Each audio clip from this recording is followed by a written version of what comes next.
Good morning, everyone. I hope everyone is well. Just following up with a video on some of the other things that we heard from the budget. I don't know if you saw a podcast I did with Jamie and Sam. Thanks again to those guys for helping me. Well, they really put it all together.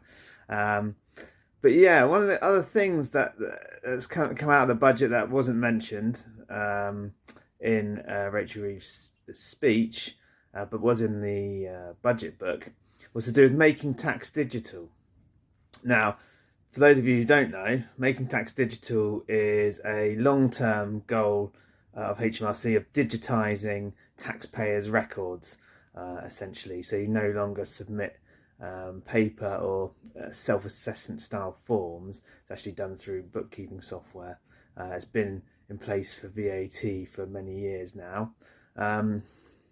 So yeah, they did talk about making tax digital for income tax.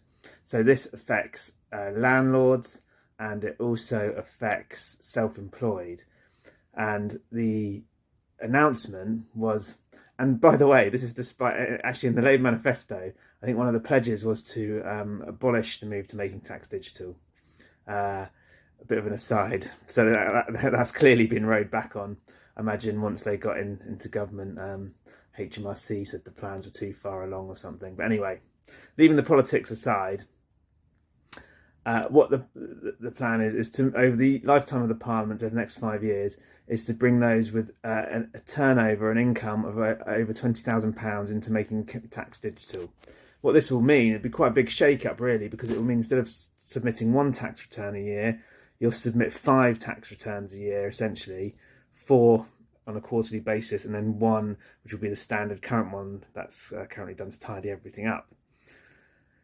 So yeah, that's a big change. I'm currently advising all my clients that might be affected by this to get a separate bank account sorted. So if you're currently running your self-employed business through your own bank account, you want to set up a separate one so that all the transactions are going in there. And the reason for this is that will be able to link into the bookkeeping software that you're going to be required to purchase.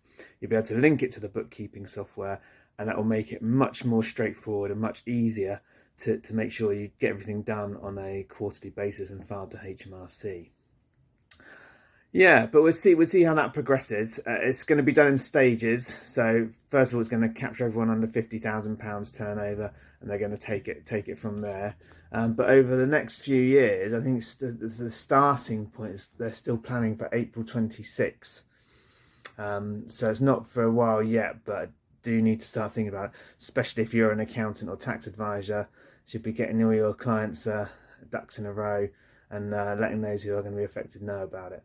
And it also affects landlords as well as the self-employed.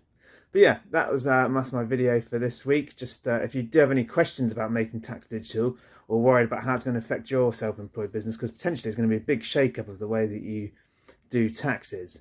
And there will be penalties for late filing as well. So obviously you don't want these extra costs to mount up on your business. So if you do have any questions, please feel free to get in touch. I'll be happy to help. Please drop something in the comments and I'll get back to you. Or, please feel free to go to my website, www.woodsrussell.co.uk, and drop me a message there. All right, thank you very much.